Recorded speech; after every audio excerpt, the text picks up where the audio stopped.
two bears.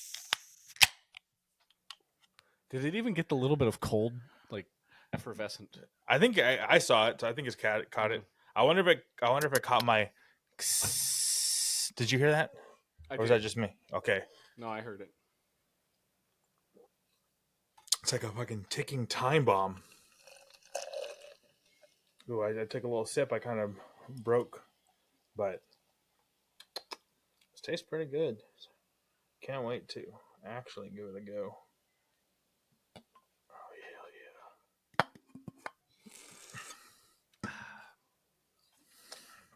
yeah. Ooh. Damn. That is the best piece of mail any bear has gotten, at least in this millennia. Oh yeah. That was almost as good a news of our boy, the boss, coming out of hibernation. God, the boss is a majestic unit of a creature, isn't he? A fucking absolute tank. It's really nice to see a chunky bear. I love, isn't it? It's like a wildlife reserve, or it's like a state national forest or state park, where they do they rate the bears going into hibernation, and they pit them against each other as far as like who's the chunkiest. I wasn't aware of this, but I love it. Yeah. Oh my god, it's so fucking good. Yeah, I don't know what it is, but it's like a state park or something, and they do it. So they just show the bears like fucking disheveled and just bloated as fuck from hibernation weight. It's so good. The way that a bear's coat winds up the shedding and all the crazy like patches, they just look like Gary Busey when they come out of hibernation. Like that's what I think every time. Oh my god, Barry Busey. Barry Busey.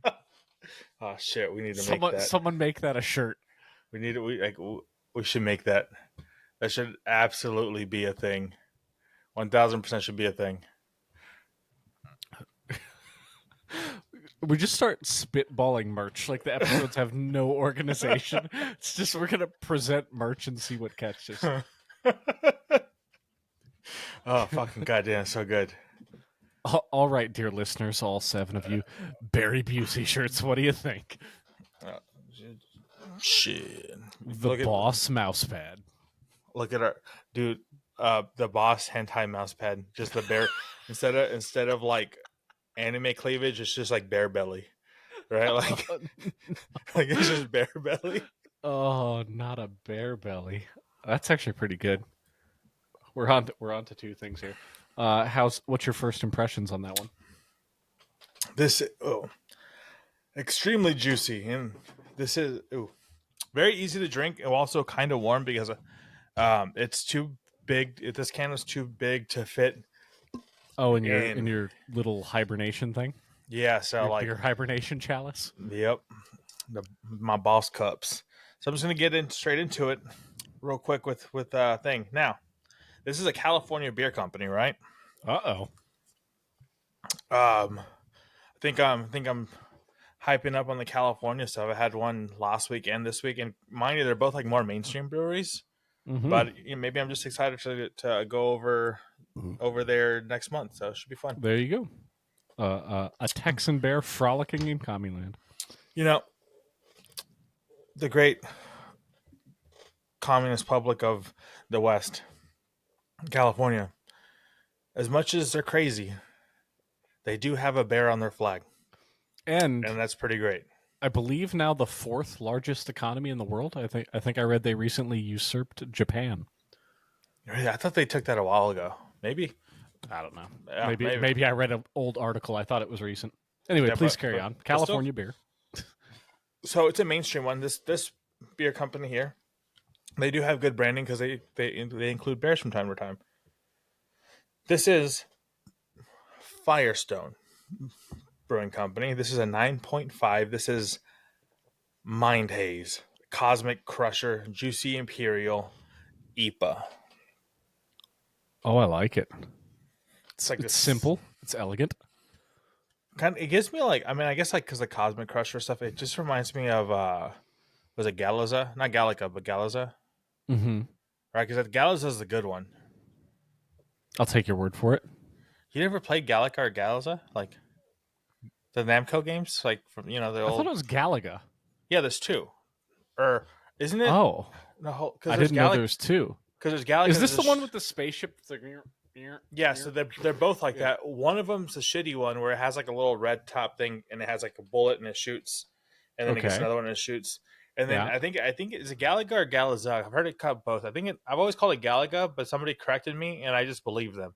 So I it thought it may was I it thought it may was be. Galaga, but I'm not an expert on this at all. So Um, I'm if someone with any degree of knowledge was confident, I would have been like, "Yeah, I believe you." I wouldn't question yeah. that.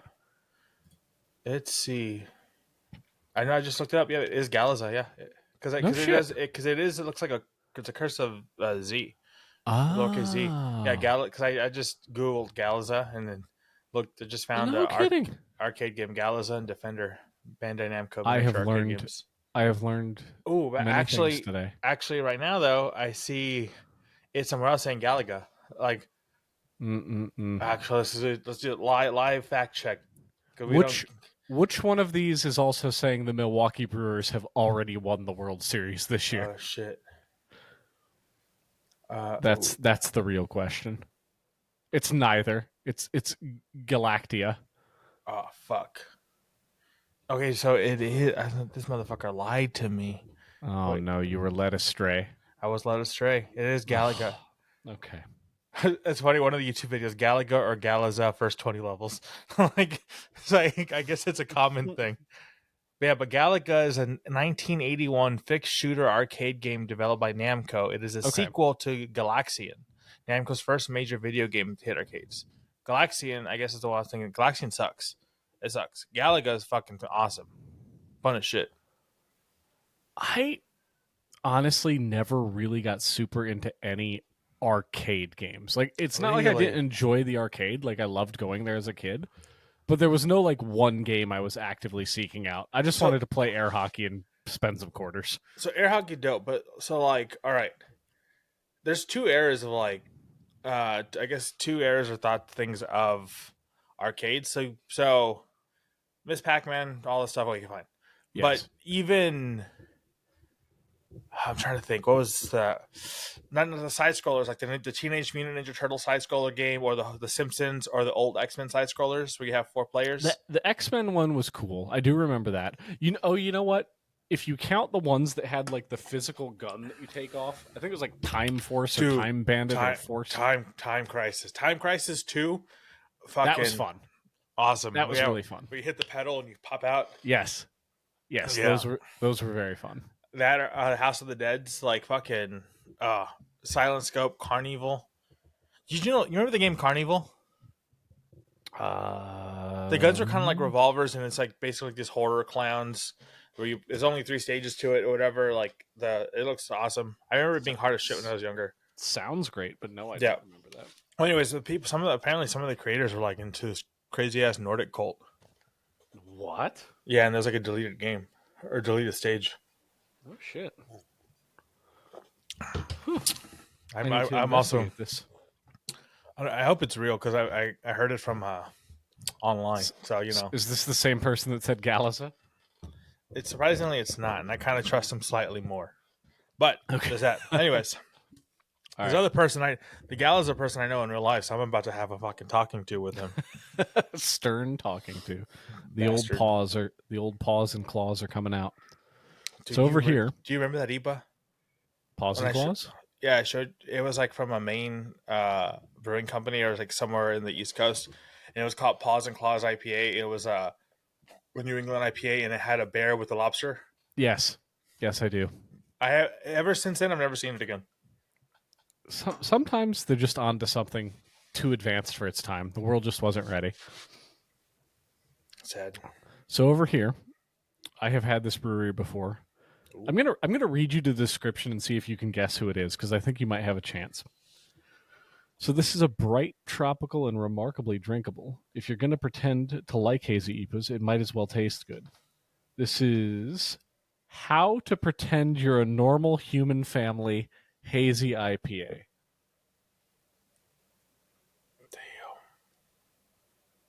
Pearson Airport Brewery. No, that one was good. No, this is Refined Fool. So this is the same one that had like the weird like snake driving the Yeah, Corvette and the yeah. like, they have some wild cans, but I just really enjoy that these dogs have just run amok and they're just enjoying some IPAs. I do love that because it gives me very much like Martin House vibes, but like cartoon Martin House. It's like Martin House meets Super Jail. Yes, Super Jail is what I get out of it. Mm. Like that's what I think of every time I look at their cans. Yeah, it is also quite tasty. Yeah, this one's really, really good. Hold on, what was yours called again? Mine Haze Cosmic Crusher. It's a 9.5. Perfect. The reason I ask that is because I think I told you last episode, but I'm trying to make notes as we're doing this so that I don't have to like scroll through because we don't introduce them. We both get sidetracked, and you'll introduce yours, and I'm like, where the fuck did I talk about mine? And 17 minutes later, so It's good. Like it's good because you know we can be not studious bears, but prompt. I don't fucking know. We're something where we do shit on time. we're trying. We're being punctual, lads. Yeah. Oh man, it's been. I don't know if I'm just thirsty, but this one's just kind of going down quick. So is mine, and I think it's a combination of it being good and also thirsty. Yeah, because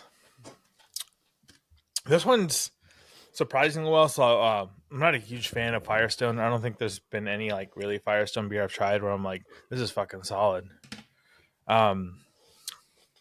This one though, it's good. It's actually really good. It is very, very, very fruited. Like the juicy is very forward over everything. Like if anybody's had Juice Force, this one's way juicier. So it might not be everybody's cup of tea. But it's good though. It's super easy to drink. This one actually tastes really similar to. Do you remember Stone? The arrogant bastard people. They have one called Tiki Escape IPA, and it has like a tiki mask on it. It's a very similar. Just the first like punch of the hazy, it really gets you. Very similar. Yeah. The sad thing, I'm pretty sure it is from them too. Do you remember when I had that fucking? It was like Tiki Explosion or Tiki Surprise or some shit, and it was like that fucking cocktail IPA thing. Oh, And it was fucking. It was like a super weird color, and I was like, yes, yeah, that yes, one was. yes. It was like a 10% or some shit too. It was like hard to get through. Yeah, anytime the color is just like you're like, what is this? You're like, it's gonna be something's gonna be happening. It's not gonna be an easy time. You know what I would want to do, and it's very, very just masochistic. Oh, Would be, you know, if we get enough viewers or listens or downloads on this, we should do an episode like some type of landmark episode where we do 2 or 3 of like just the worst beers ones that like we just punish ourselves. basically Have to drink it. Yeah. What's a? Oh, obviously it would be episode 666. Oh, actually, or like 44 because of like Chinese death numbers doubled. Let's do that one because 44 will actually reach this year. 666 is. I don't know if humans make it to episode 666. I'm a little worried about us, and we'll get into that when we talk about AI and super sentience. Bum, bum, bum. Bum, bum, bum. Every now and again, I'll take the phone at work and I'll just call one of my coworkers because we all have like the phones that have the speaker that automatically connects. And so I'll call the shop and I'll just go. Is it that one wait song? That one? What? That one No, it's the Children of the Corn thing. It's the creepy. Oh, fuck. Wait, what's the song? I need to know the song now. Everybody knows this song. Like, we know the song. Never gonna give you up. No, no, no, Never no, gonna no, no, let no, you no, no. down. Not Never that gonna at all. run around God, and desert you. God, all these people just got rickrolled for no goddamn reason. you know, That's upsetting. people that like talk shit about Rickroll and stuff, like, it's not a bad song. Rick Astley's fine. Yeah, I don't see. It really isn't. It's not a bad video either. Like for the era, Yeah, it's just fine. I don't see it as a bad song. Like, I don't know, man. I think it's just because that was the what came first, that or the one where like the kind of creepy nun face popped up, like the first screamer. Because that was the era where like the you nun get a face? link in, huh? The nun face. It was one where it would be like a puzzle. It would be like look for the blue deer or something, and you're like looking in the forest and looking real close to the screen, and then it's like a creepy like Conjuring-esque like nun with a bloody face, and it just was like this close to the camera, and it screams really loud, so like your Oh, speakers would blow up. yeah. So it's not the only one I remember. Do you remember the car driving down the valley? Car driving down the valley. I don't. Really? Oh no, Interesting. we're That's both the in, only. That's we're the both in only a one I weird time remember. warp now. Yeah, that's the only one that's the only one that I remember where I was What about like, the Michael Jackson one? doesn't What about the creepy alien in the wheelchair? That wasn't actually an alien. I think it was actually a lad with some sort of deformity, Oh, I don't. and I believe wound up featured in a Marilyn Manson video too. I mean, that sounds familiar. That is this. It's giving me Bunny Goddess vibes. We've started off with us just rapid firing references that we're not aware of. This is a great start. Oh I my don't, god! I don't know you've what never you're talking seen. about at any point. I don't think you know what I've talked about. Okay, so No. you've never seen Bunny Goddess? No, we're total disconnect so far. Oh, holy What is a bunny shit. goddess? I'm gonna Okay, Google it. actually, look at this. No. Maybe next episode, like, let's write these down, and we'll actually all watch these next episode. Let's do it. So here, All right. let's write them down on your list because you got a pen and paper. So Got it. we got Bunny Goddess. Okay. We got the Michael Jackson one. Okay. We have what else do we have? White Man Can't Jump, which we didn't watch. Okay, we White Man because we did not watch it. Yeah, White Man Can't Jump. What else? What else do we have? We have What is a quince, Grizz? Oh God, what is this goddess bunny? I don't like this at all. Okay, no, don't watch it because we're gonna watch it. We're gonna watch it live. Okay. All right. By live, I mean recorded. All right. We'll watch it live. They'll see us watch it recorded. Exactly. So Bunny Goddess. What was the other one? The nun. That nun thing. Creepy nun. Creepy nun. We're gonna watch that. What else? What's the other one? I don't know. These are all good. Your car thing. Car going down a hill. Okay, yeah. So the car going down the hill. We'll watch that one too. We'll fire it up and we'll do the whole. All right. Let's see if we can just bat a perfect 1,000 right now. Because I'm thinking of the car going down the hill. Do you know about Paul Rudd's bit with Conan, where like every time he'd go on to promote his shows or movies for like 20 years, he would pretend like he was going to introduce a clip of whatever the actual movie or thing was, and then it would just be this bizarre 80s movie of like an alien flying down a cliff into No. Okay, we're gonna watch that. No. that one is so good. It was for literally 20 years. Like like his first I don't know what is Paul Rudd famous for? Being in Friends in the 90s, or maybe I don't know. Paul Rudd was in Friends. Oh yeah, no, he was in Friends. He Phoebe's was whatever husband, boyfriend, something. He was in it for a while. Yeah. Okay, is that what he's famous for? I don't remember. I think he's probably most famous for like Ant-Man and the stuff he did with Jason Segel, like all the bro comedies. Yeah, because I remember him particularly from the bro comedies. Like, yeah, I think he's super funny. Yeah, but like he's been around for a bit. All right, best Paul Rudd movie. Oh, to you. Oh no, hold on. Okay, I have a clear winner. I'm gonna cheat because I want to make sure I'm Paul Rudd. IMDb. All right, let's find out. Oh boy. Okay. All right.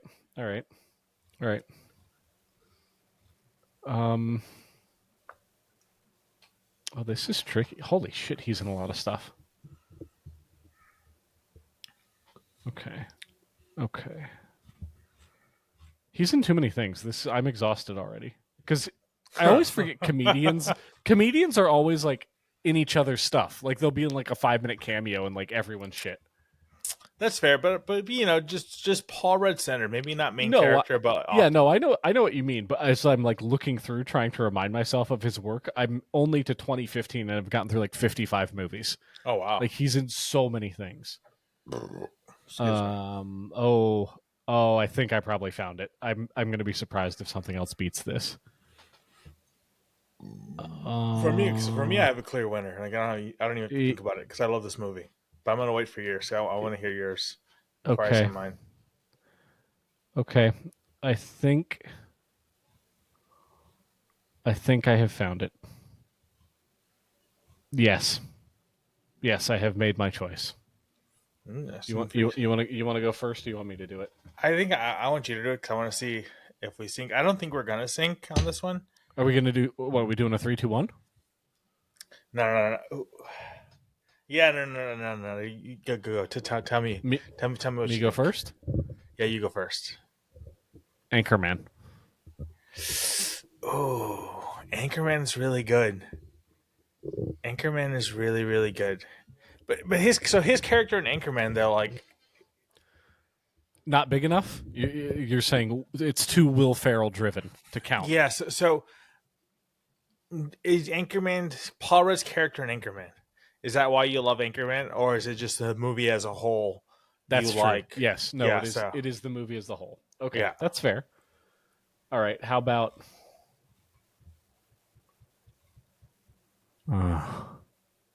40-Year-Old Virgin? 40-Year-Old Virgin's a good one. That is a good one. 40-Year-Old Virgin's such a good fucking movie. Every once in a while, the whole like it feels like a sandbag pops into my head. It's Every time I see a pedestal, I'm like, yeah. That or like when Kevin Hart is like crashing out inside the store. It's really good. Yep. Yeah, Right, I so think 40-Year-Old Virgin's a good one. 40-Year-Old Virgin's is respectable. So what is yours? For me, without a shadow of a doubt, for me it's I Love You Man. Oh no, I should have done that. That is better. That is a I better Love movie. You Man is such a good fucking movie. It really is. There's so much callback things. Even just that one little weaselly guy that everything you got. When he's spotting the guy benching. Yeah, that is very good.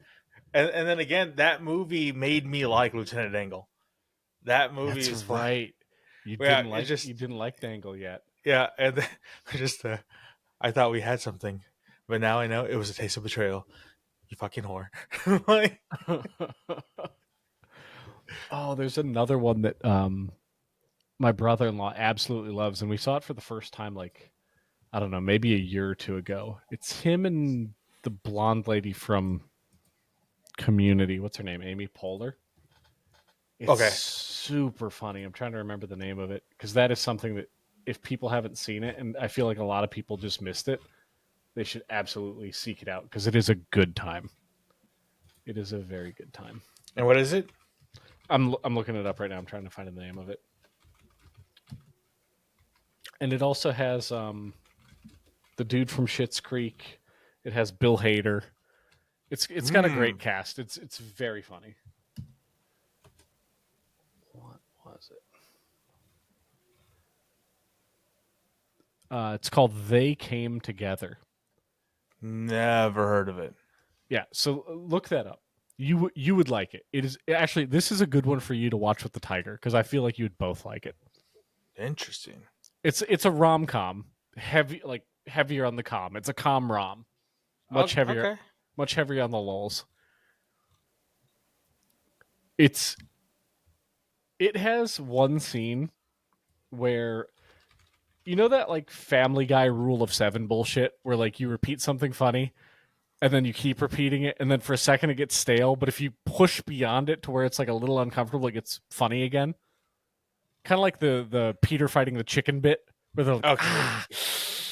Okay. Yeah. like that like manner of comedy. There's a scene where he's talking to this bartender, and he's just like, Bartender. oh, you can say that. Well, no, you're not. No, I'm not participating in your shenanigans. He's like, oh, you can say that again. And then the guy says whatever he says again. And they do that for whatever amount of time you think is uncomfortable. They do it another minute. And you're like, holy shit. Like, is the stream skipping? Like, if you're watching it on a DVD, you're like, did I scratch the disc? Like, it's way too long. And they do it so deadpan and they don't really change their tone or anything where you're like, is this just still fucking happening? And they just commit to it for. I want to say it's like 3 minutes straight. Like it's way, way too long, but it's perfect. Interesting. And it goes on the full cycle where it's hilarious. You're just dying. You're annoyed. You're confused. It's not funny at all. And then they get 2 more right at the end where you're just like losing your shit again. All right. So watch that. Add that to White Men Can't Jump. That's one of your other movie missions for the week in the negative free time that you have. I'm down to watch it. I am just slightly scarred with watching showing the tiger stuff. Actually, this one would be good because like I'm going in. You don't even know if you like it. Yeah. Exactly true. Maybe you'll hate it too, and then you can bond over it. You two can be like, Ice Bear has terrible fucking taste, or more likely you're going to be like, that guy.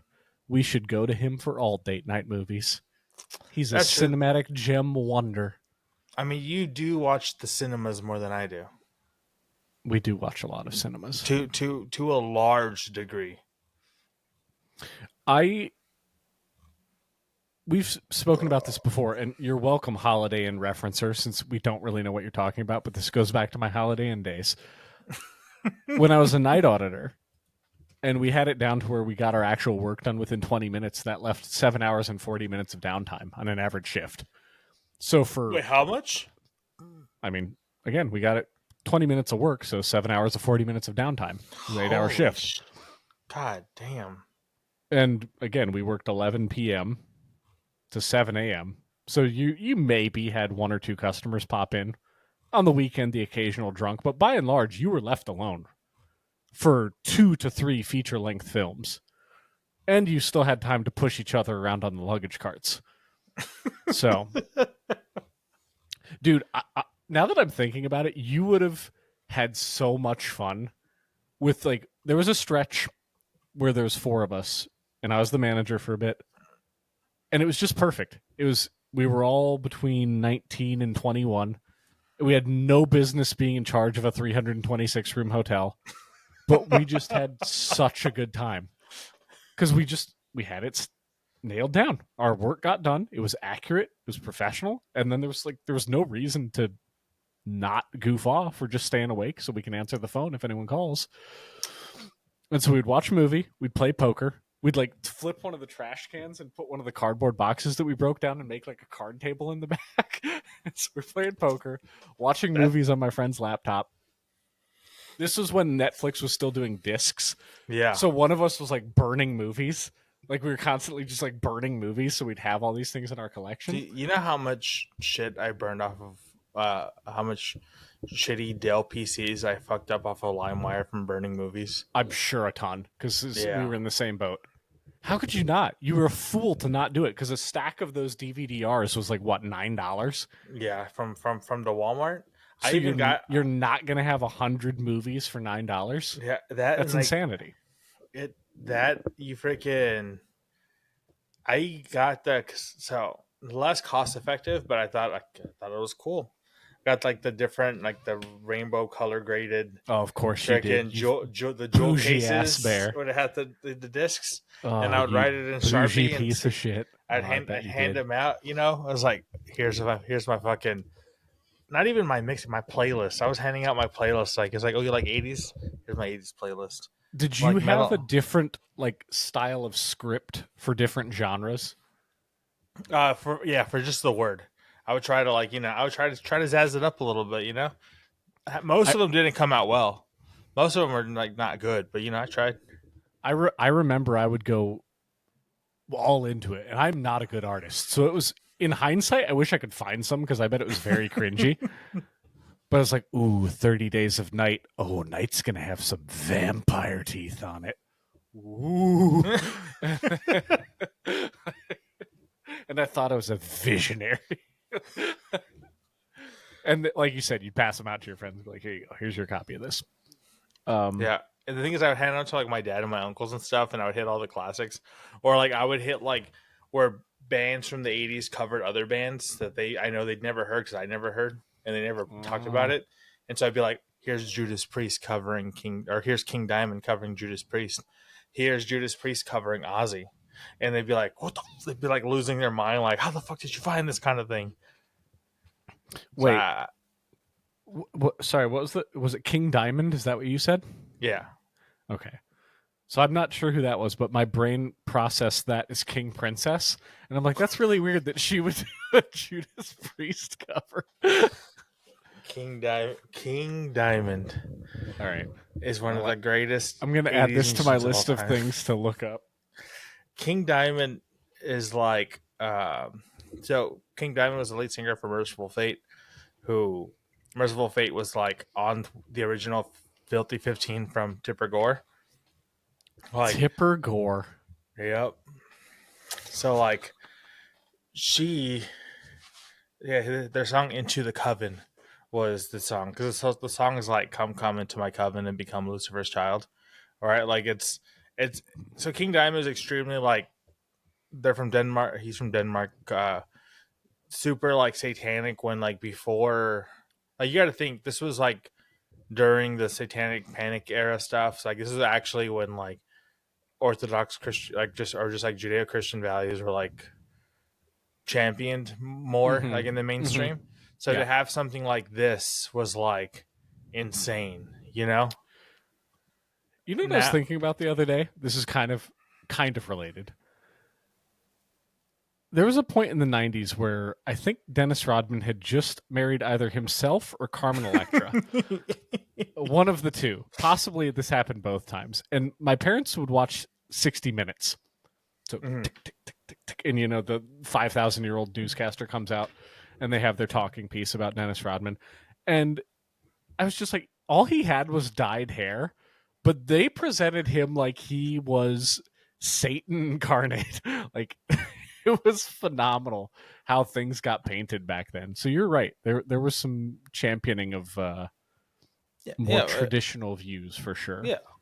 You know, it's cool and all, but like so for of the time it like was cool. It's kind of one of those where back in the day it was such a thing. Like my old high school bands were very much of that chord.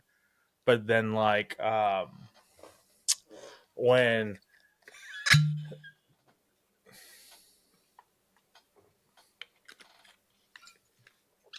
we're very much of that. But my last band, Darker, my drummer was really against like having any like super anti-religious stuff in it because it was like everybody does it. And I've never been more grateful because now I kind of just see it as cringy because like everybody kind of does it and it's just like super mainstream. It's like extremely mainstream. Being anti-religious? So, like, yeah, and it's like, and now it's just now like, I see it as completely fucking cringe and annoying. So like it's like now I'm at the point where I'm like, okay, you're shitting on this dude's religion. Who gives a fuck? Like you know. And so now it's gone so far the thing where I'm like, cool, I guess. So I'm really glad that we didn't do it. Yeah, I'm glad you didn't either. That comes back to, and I'm pretty sure you agree fairly strongly with me on this. I think anytime another person tries to belittle or make fun of someone else's personal belief system, it's very weird. It's a strange thing to want to do, and I pretty much immediately disrespect anyone that wants to like put their own shit on anyone else. Yeah, and people should be able to believe whatever they want. Yeah, yeah. My kind of thing is like I don't really care about anything other than like unless it physically involves something else to where you're actually removing agency, then it kind of changes. But like, sure, you can do whatever the hell you want to do. I don't care. Like, it has nothing to do. But Yeah, yeah, so if you're not directly hurting someone else, then fucking whatever you want to do. yeah. It's fine. Yeah, so it's just kind of funny that like I've swung so far. I remember being a teenager and just being like, oh, I'm super edgy and crazy, and I'm like anti-religious, and then now I'm like, God, these people are cringe. Mm, And I don't know if mm. this is the thing of growing up or it's just like being, I don't know, having this aversion to what's popular. I guess I don't know.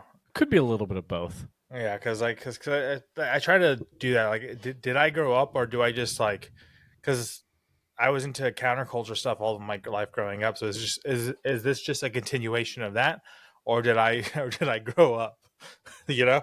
Yeah, the culture that you were countering became the culture, and so now you have to counter that kind of Yeah. thing. So I don't know if it's just me being a contrarian my entire life, or did I actually just grow up and be like, who gives a fuck? Probably both. I think Yeah. it's probably both. All right. So let's kind of. What was your first one? Because I'm totally done with it, and I'm thirsty. I want to go get my other one. I've been done. Oh my lord. Are you saying that you are not prepared? Look, I'm prepared. I am prepared because I was knowingly. I thought about this. I said, wouldn't it be better if I give my beloved brother Grizz the chance to tell people about something in my absence and then give me a hearty chuckle when I watch this for the first time in 3 to 5 business days? I'm just giving you. I'm giving you your. What do you call it? Your soliloquy. Your monologue. So you know how prepared I am. I got my said Sprite thing for my second beer. I just took out my second beer.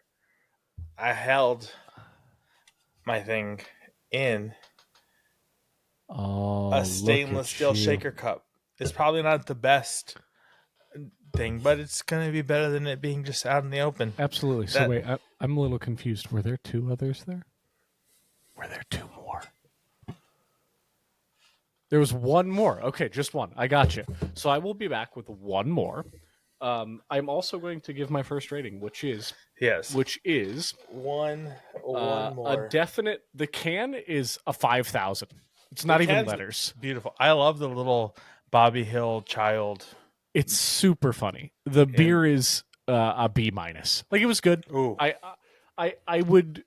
It is one where if I saw it on sale, I'd buy it. Let's put it that way. That's good. I would never seek it out again, though. By now. Yeah. So here's my. Yeah, please tell me. No. Actually, go. I want to know. I was going to say, what's a good prompt for you when I leave you to your own devices? Actually, we're talking about Paul Rudd. Who's another good? Think of your prompt while I talk to this beer. This beer. Think of your prompt. Yes. This beer here, easy drink, great. It is a C plus at best. I'm giving it a C plus. It is way too juicy for my taste. In the world, it's a 9.5. I do believe that this is like their attempt to to battle Juice Force from New Belgium. They're both 9.5s. They're both hazy Imperials. This one I think is super heavy handed with like the juiciness. Like it tastes almost to the point where it's fruited. I'm giving it a C plus. I can positively say that I will never buy it again, other than if I'm at a restaurant and it's there, and it's between that and like a Sierra Nevada or like a Dogfish at 60-minute. I'll probably pick this one. A 90-minute, it's not beating a 90-minute. It'll probably beat the 60-minute. But yeah, so it's a C plus. It's not bad. I get it, it's a good beer. It's above average. Okay. But like marginally above average. So we're both teetering on mids. Yeah. Some mids. C plus. Some decent mids. Yeah, C plus for me. So here's what I would like you to discuss with the adoring listeners as I'm away. If Floyd Mayweather had not dodged Manny Pacquiao in the prime, and that fight had occurred, say, 3 years prior to when it actually did, who would have won? Goodbye. Oh, God. So I will only say this. I absolutely hate Floyd Mayweather in every single thing. So I don't like him. He's terrible. Actually, a phenomenal defensive boxer, but still not a fan. Manny Pacquiao, I'll stand forever. Even his fucking Christmas music. But other than that, just no. Although Ice Bear seeks to sow division, just know it's all about unity, baby. And by unity, I mean Alcoholics Anonymous. Ice Bear, you have a problem, and we're here to talk about you. We're here to talk about it. Here I was thinking I was gonna come back and you were gonna try and one up me, and you were gonna have like a number and like an email address for donating to like a battered women's and children's shelter in Dallas. And it was probably just you shitting on me again. Gosh, you're a monster. So no, not that. I will say, I used to donate regularly to a battered women's shelter since I was like a wee 18-year-old. Because my employer at the time, they would the people would come in and you can donate certain thing and they would match it and you can pick from your list. So then you would pick from a list of like who you want to donate to from your paycheck.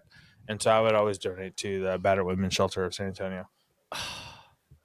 I'm so disappointed because I really wanted to come into that and have something mean and sassy, but that's a good thing and people should do that. Care about your fellow man, people. All And right. your battered women, Them too. I guess. Fuck the kids though. Get out of here, kids. All right, what you got? What you got for number 2? Okay. Number 2, I'm actually very, very, very excited for.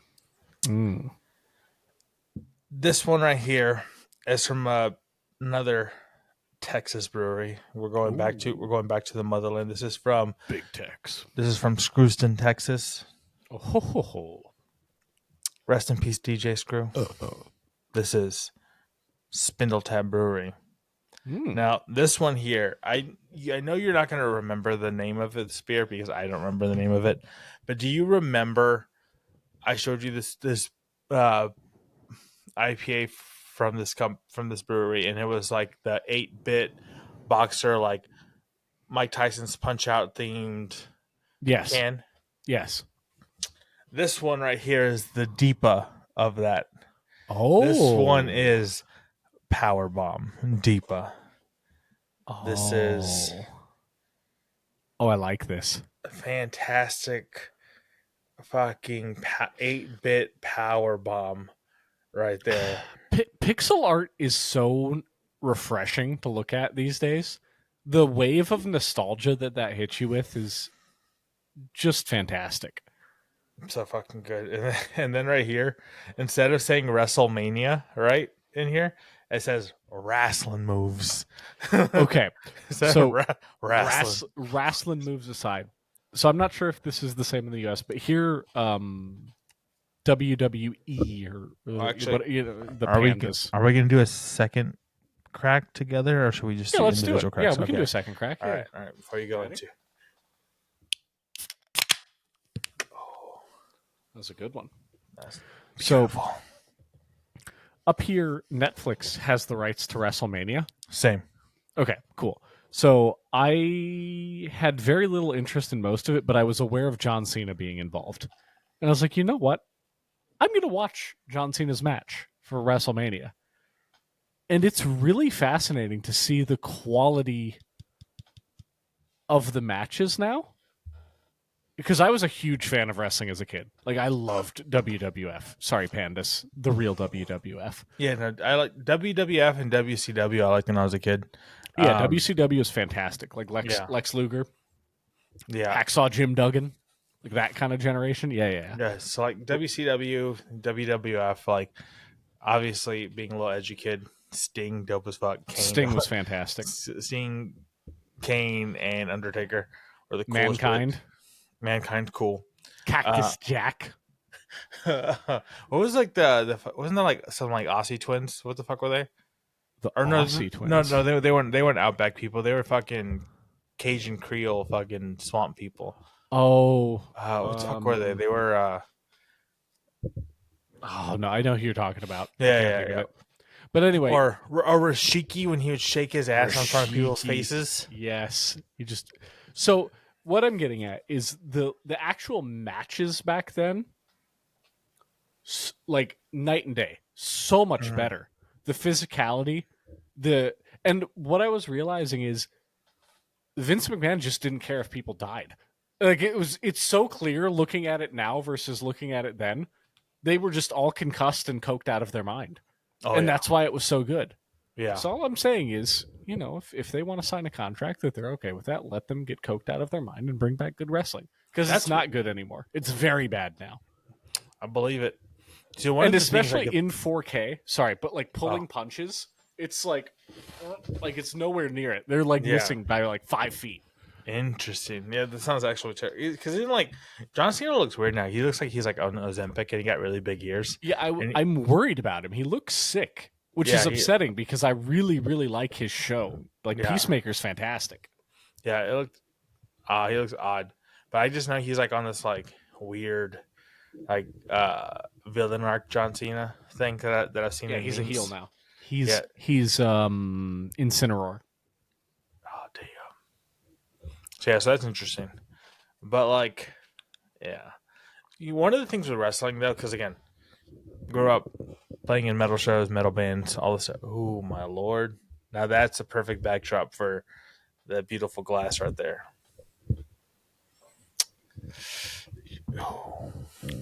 Sorry, I Make, interrupted your wrestling yeah, thoughts. you're making me want a stout. But now, with that being said, uh, so played metal shows, this and that. So like, good. Damn, damn. All right, I'm having a stout next week for sure. Okay. Um, now playing in metal shows, playing in these things like we'd have like these like city festivals and stuff, or like these big shows being put on. So what goes with metal and the thing, violence. So like there would be this like these local state syndicated like wrestling matches that would get bit popped up, and like they would. It was like some of the most brutal shit. 'Cause these people were like actually getting really, really injured, and it just happened like right in front of you. And I see clips of it like on TikTok and Instagram and shit. But like we'd be there, and so we'd just watch the show for free because we were performing like later that night. Mm-hmm. And like you'd have these people that would they would just pull out this plywood with fucking barbed wire just stapled onto it, and they would be throwing fucking people on it. And so they'd get up, cut up, you see all the blood, and we're like 10, not even like 6 feet away, and you're like, oh, the motherfuckers are bleeding. Or like they'd be breaking the fluorescent light tubes on each other, or like I remember one where it was like this battle royale thing where it was like two ladders inside the ring, and it was just this board of barbed wire and stacks and stacks and stacks, like a fuck ton of stacks of fluorescent tubes, and they were fighting on the ladder, and one threw themselves on it, so they would just crack through all this broken glass and tubes and like landed on the thing. I remember like one getting hit and getting a fucking staple gunned and stuff. Oh, It was God. like, and it's like it's just the most wild shit ever.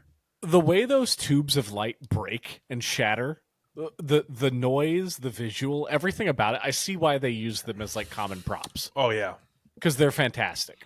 yeah. Just the powder, like yeah. But yeah, it was just like, and you just see these dudes all just fucking cut up and shit like that, and it's like, dude, I don't know what you're fucking Have you, on, your pain tolerance or something, but it's wild. have you ever seen any of the extreme matches from Japan from like anywhere between like 90 and 2010? Yes, yeah. The amount of thumbtacks that dudes are pulling, and there was a stretch where like people were starting to realize that wrestling outcomes were staged, right? Mhm. So like, oh no, likes per minute. I gotta catch myself. I gotta slow down. Gotta Actually, slow it it wasn't down. bad. No, I feel like I've been bad this episode. So, Japan, hardcore wrestling. People would pull 50 to 100, I would say up to 150 thumbtacks out of their backs after getting power bombed onto things.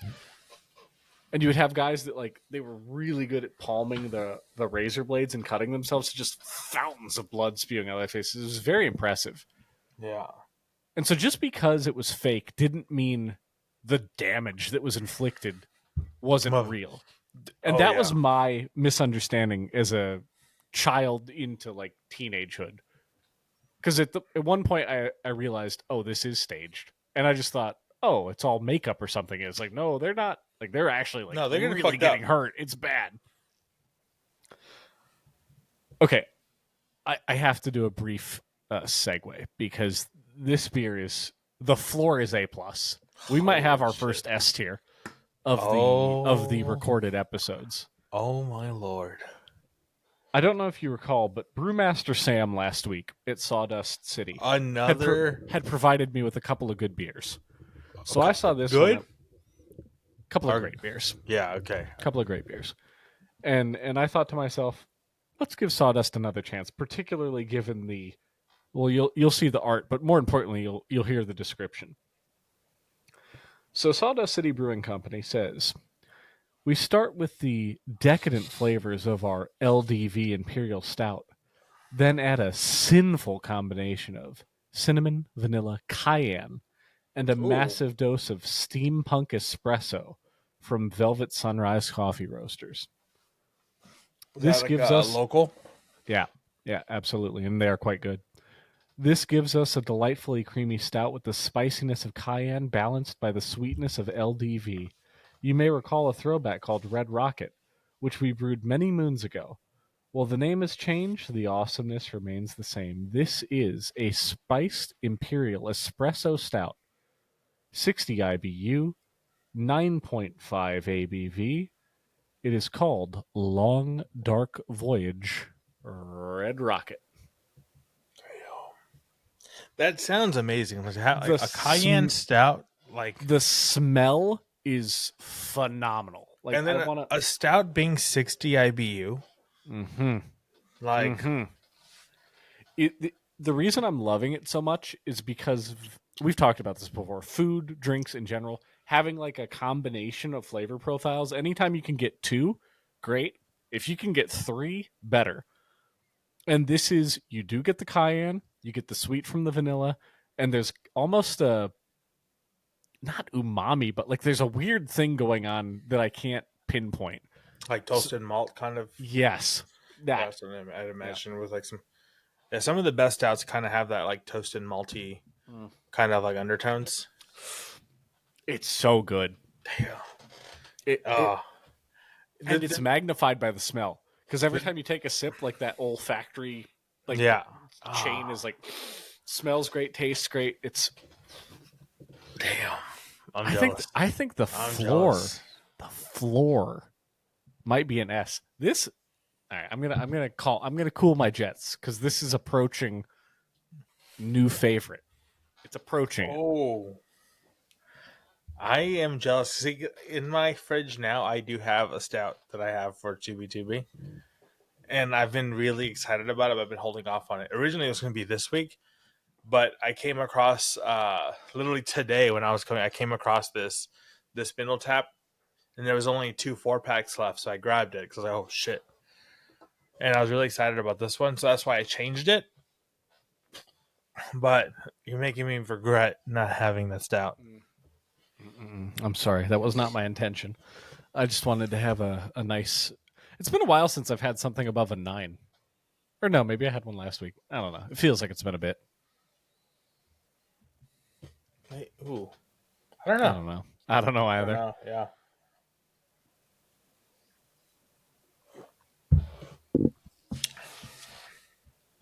I'm jealous. Yeah, mine's this one right here already. Like I'm in like B+ territory for this one. It's good. Like it's a great beer. Good. I'm glad there were no duds. A 0 dud episode. Yeah, yeah. It's like this one right here is, I know it's at least a B. It's a B to B+. But like, you just got me excited. So now I'm like, oh damn. I think the nicest part about this, the lingering aftertaste, is not even remotely alcohol. It's the cayenne. Mm-hmm. The cayenne is the thing that's staying on my tongue. So it almost feels like I had like I don't know, like a nice little spicy dish. Yes. You know, that reminded me Puts the wobble in your bobble. Yeah, okay. Do you remember Along Came Polly? Mm-hmm. Do you remember the salsa scene? I don't. Oh my! So the So salsa I don't scene, remember it well. the salsa scene on Along Came Polly is when Ben Stiller is dancing with the girl that plays Polly, and he's like, there's this scene where he's dancing, and he's like, because he's getting into it, and it's like zooming in on him because like he's like, and this scene was rent free in my head, and it has since I've been younger. And I watched this movie with the tiger, and now it lives rent free in her head, and we both do this to each other, like normally. And it's a slow mo scene, and it's Ben Stiller, and it's zooming into him, and he's doing this.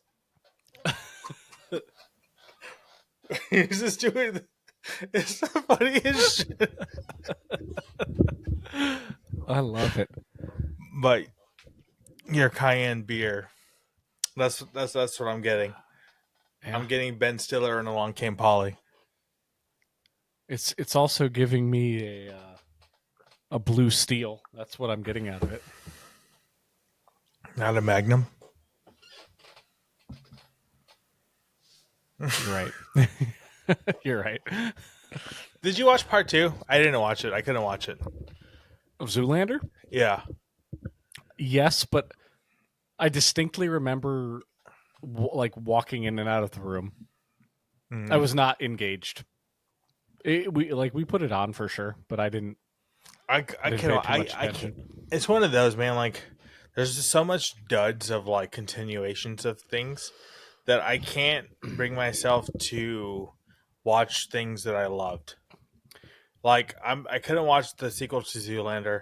I will absolutely not be watching the it's not a remake. I guess the continuation of King of the Hill. I can't do it. Oh no, I didn't know they were doing one. Yeah, it's gonna be on Hulu, and I think it's like coming out like now. Like it's be a whole thing, and it's basically in the future. Like it's gonna be. Is Bobby like an adult now? Yeah, yeah. And Is it's Hank alive? Yeah, I think Hank's still alive. I wonder. I'm pretty sure they're writing out Luann because Dang it, Brittany Bobby. Murphy died. Huh. Like, so I'm just. Yeah, I can't. I know they're gonna ruin Hank. Yeah, I'm just because I know they're gonna modernize it to modern times, and they're gonna just do a thing. And I know they're gonna change Hank from being like Hank into I don't know. I think they're gonna make Hank like the heel of like tradition and kind of thing. And it's, instead of him being like, because Hank was like that, but he was like he was kind of like where he was like the thing of tradition to where he would like learn and adapt like when he got injured and like started doing yoga, and he just like rebranded it, and like he accepted it, and he realized he was kind of like being stupid for not wanting to do yoga because it was like feminine. But he was also the thing of like, I'm gonna kick your ass if you don't do this shit like correctly, like you're doing wrong, you know what I mean? And I think they're gonna take away that side of Hank, and they're just gonna make him like just the heel of like of being outdated. Consider though, what if it turns out okay? Because the Futurama reboot is not bad. Ooh, is it And like both times Futurama has been rebooted, it's been fine. yeah? So I haven't seen any Futurama reboots because like again, same thing. Because like You can watch them; they're still good. okay. They own that they're rebooting it in a way that's not cringy at all. They're still very funny. They've still captured the main. My only gripe with it is the original run of Futurama when they wrapped up Fry and Layla's thing. I was very happy with it. I was like, that's a good like concrete conclusion to their love story. So having them like go back on that is a little weird, but just from episode to episode, it's still very funny. Okay, that's so my only thing. So like, there's no Give time me a skip, bad though. reboot other than Zoolander, or not a reboot, but like a sequel. Give me something that's jumped the shark. So sequel or like remake? specifically Either. sequels. Just either. Either. This Just give me. Velma. The fuck's Velma? So where they did like the Velma centric, like modern Scooby Doo, but it's They Velma redid centric. Scooby Doo? Yeah, and okay, do you remember? Oh, wait a second. I feel like I do know about this, and Yeah, I think it was popping up all over Sierra's Twitter. yeah. Like, do you remember the Hex Girls in the movie, Hex Girls. the Scooby Doo movie? Nope, I do not. Oh my god. I'm not very Scooby Doo aware. That was one of the cartoons that I really didn't watch too much as a kid. Yeah. Okay. So I'll actually The- just. Yeah, I like well, to you're just show looking that up. you. The only thing I really strongly remember about Scooby Doo is Scrappy Doo wanting to fight things and him doing the like Celtic Yeah. this Fucking thing, yeah. and people grabbing him by the collar and being like, "Get at her!" And he's like, "Why I oughta?" Yeah. I fucking love Scrappy Doo. It was a puppy power. Yeah, it's dope as fuck. Speaking of Celtics / Celtics, have you been paying attention to any Joe Mazzulla shit, the Celtics coach? Only for the things you shown me, and this man, I fucking love this guy so much. Me too. He's far and away the best coach in sports. It's so fucking. He's so unhinged in the best ways possible that he's fucking amazing. Did I send you the thing mid-game when Jason Tatum hurt his wrist of him walking on the court furious and be like, "Get the fuck up!" to your 180 million, whatever his contract is, insanely like well-paid athlete, and yeah, get up. And what's funny is like I remember when I first saw that and kind of really see like his compilation of the way he is. Oh, he's and I see fantastic. And I see all the people like, can you believe this fucking coach? Because he's like basically he's a sweatshop owner, kind of like he's a shitty ass person. Yes. You know what I mean? Yeah. And I'm like, oh, this guy's kind of a dick. And then I see all the other stuff, and I'm like, and then I go back and see that same thing, and I'm like, this guy's fucking amazing. Like, he's so good. He also had a great line where it was in the locker room after a game, and they were asking about his concern with society's perception of him as a coach, and he's like, 50 years from now we're all gonna die, and I'm gonna die, and we're gonna be dead, and you're not going to be invited to my funeral. Yeah. It's beautiful. Also, the other night, this is recent, so timely, topical content. Porzingis caught like a crazy shot to the forehead, and he was gushing blood. And Mazzulla's like drooling on the side. He's like, "Yes, bleed for your team. This is how you win basketball." And Porzingis has the stupid, goofy bandage on his forehead. And Mazzulla's just fired. You could tell he loved it. He's like, "Yes, this is hard-nosed basketball." So fucking good. I can't not like it. He's so him. unhinged that I absolutely love it. And it circles back to the whole thing where, what do you value in another person, particularly a stranger? And if you value authenticity, there is no doubt in my mind that dude is his authentic self. Oh, 1,000%. All the time. Yep. So even if I disagree with whatever he's saying, I'm like, I appreciate it. Yeah, I appreciate the commitment to just being you. Yeah, I fucking love him. He's fucking awesome. Okay, fella. So here's real quick. All right, we're just gonna do it on screen from my phone. Okay. So, Hex Girls, lead singer, many a boys. Actually, hold on. Let me get this way. Okay. All right, I'll take. Okay. Okay, so we have a Harley Quinn looking one. Actually, we have hold on. It's not coming through. So we're gonna have to do it live. I'm sorry, we're gonna have to do it live. This is too dangerous.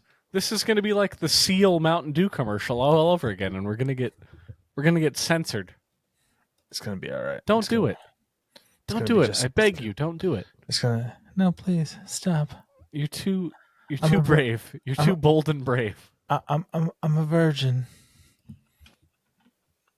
Okay, Hex Girls is her, right? Okay. What is this from? Scooby Doo? Scooby Doo. Okay. When you say think of the things that like bad ones, that's not her. That's not her either. But you see her, right? Uh huh. Many a boys. This was a quintessential a moment for them, right? Right? Okay. Okay.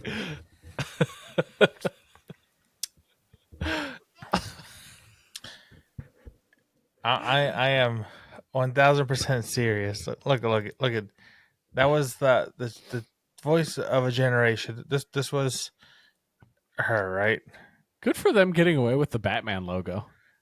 Yeah, basically, right? So, okay, her thing now.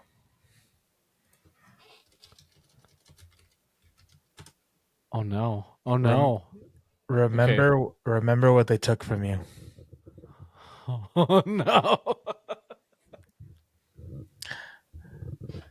Look at what they took from you.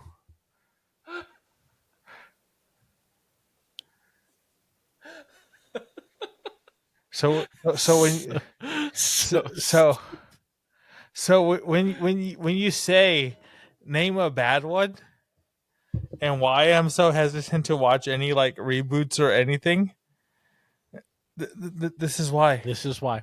Okay. This is why you took something beloved and you Oh change it no. into something dastardly and terrible. Like I love this. you go from this to like smoked a pack of cigarettes since she was 11. That 100% is. That has like multiple packs a day written all over it.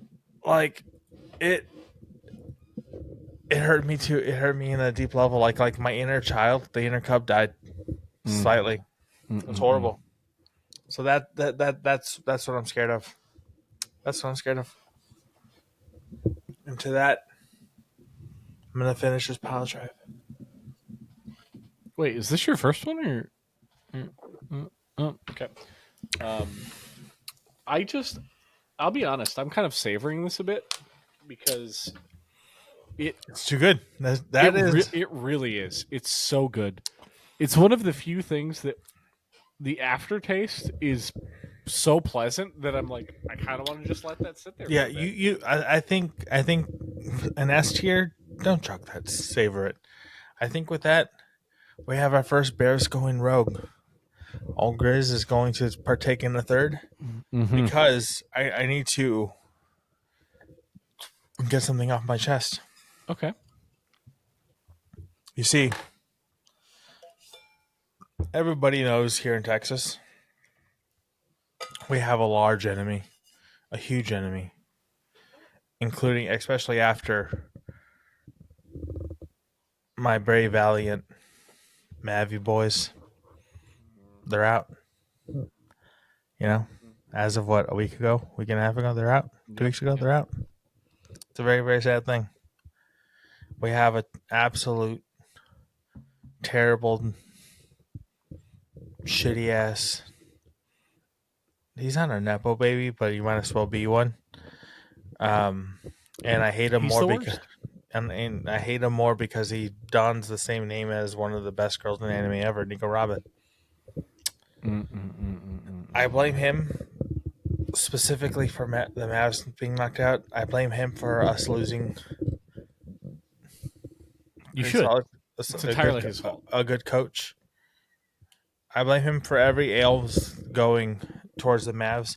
Now, granted, I did the thing of like they're trying to get the Mavs to go to the Las Vegas, and they're trying to steal them from us and all the stuff. They're whispering sweet nothings to us that that's not going to happen, but I still don't believe them.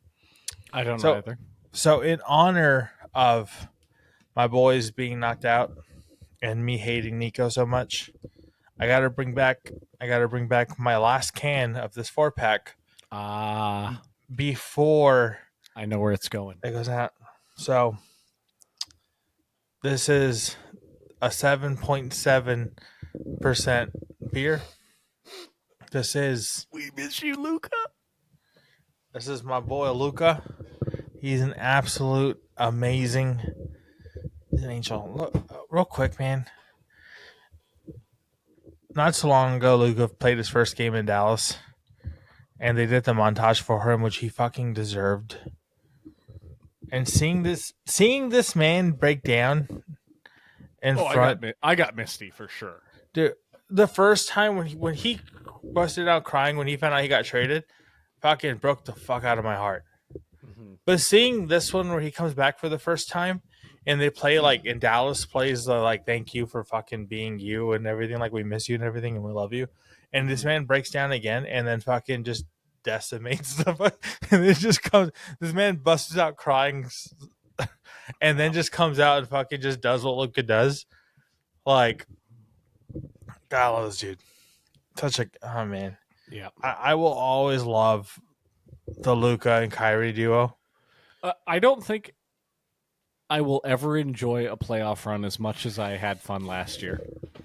It was so good because it was the big brother little brother thing that he and Kai had combined with all of the other like all the role players are so young. Like that was such a good young core. Yeah. And it was just this perfect feel good like here's like Kai on his redemption arc.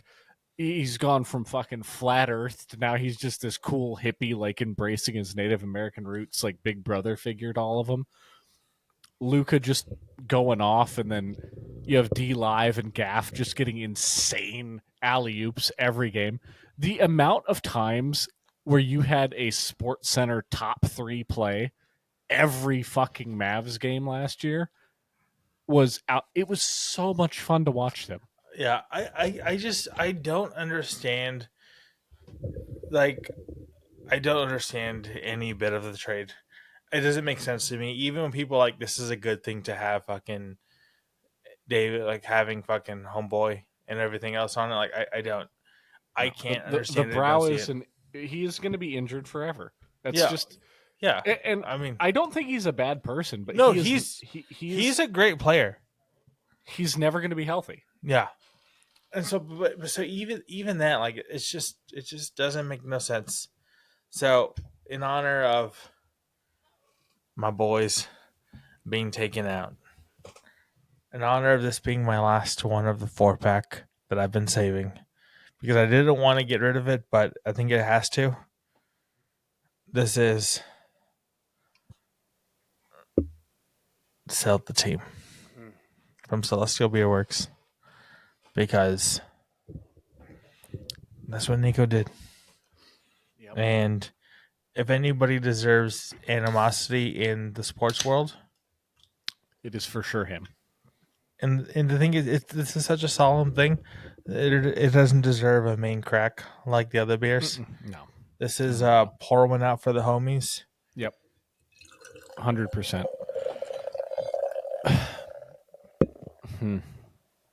It really, man, it rips your heart out. Can you think of anything even close to being as nonsensical? He had to have flirted with the guy's daughter or wife or like something. Something weird has gone on there. That or the like, you know, some family member of Nico's like really like Lucas Batmobile.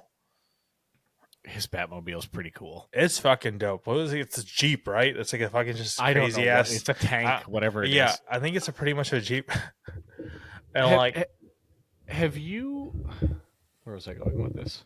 Continue your thing while I think of it. It's so good. So like one of my favorite Instagram accounts that I send shit from you all the time is just it's like Dallas, Texas TV or some shit. And it's just like Dallas news and everything. But so it's like Dallas centric stuff and they do random things from Dallas. But you know, they do a lot of the sports stuff. So like you get a lot of the Lucas stuff when everything happened. Like they were actually one of the things I told you. Like I learned about the Luka trade from like my Tiger stories when one of her friends was like, "Welcome home," and you posted Luka, and I was like, "Fucking what?" And like had her go back to it, and that still offends me. The fact that anybody from there is like telling him welcome home, like that's not his home. Texas is his home. It's his second home. He lives here. The only thing that gave me any degree of uh, not pause, but made it less awful was the fact that Luca clearly does view LeBron as an idol. And his first couple games there, when he was like launching full court passes and he's just smiling like a kid at Christmas, he's like, yeah, like yeeting the ball to LeBron full court. That's fair.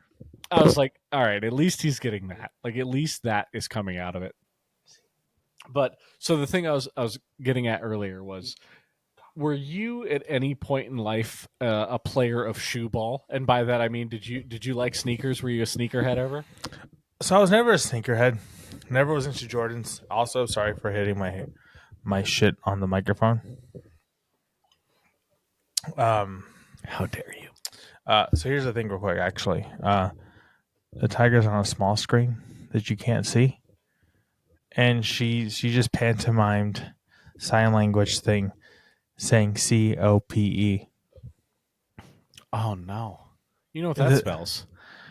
That spells cop, spelled wrong. She's calling the police. She's calling the police on me. She's No. saying copy.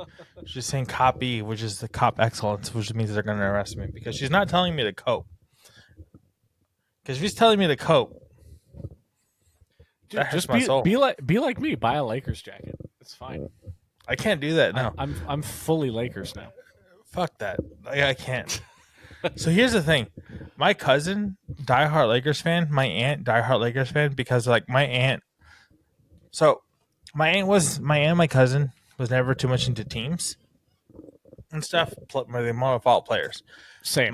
That's with basketball. That's the only Yeah. sport I've always kind of had players I liked and followed. So I'm old Grizz from San Antonio. People know, from San Antonio, born and raised. Moved to Dallas when I was like an adult, in my 20s. Everybody knows San Antonio Spurs is fucking a cult. You don't go across the Spurs. Mm-hmm. Me as a kid, and granted, the reason why I became a fan was because of fucking 2K and the team I mained. Dirk Nowitzki had great fucking stats on 2K. Yes, he did. He was a fucking great guard with that could shoot fucking threes. So I mained him.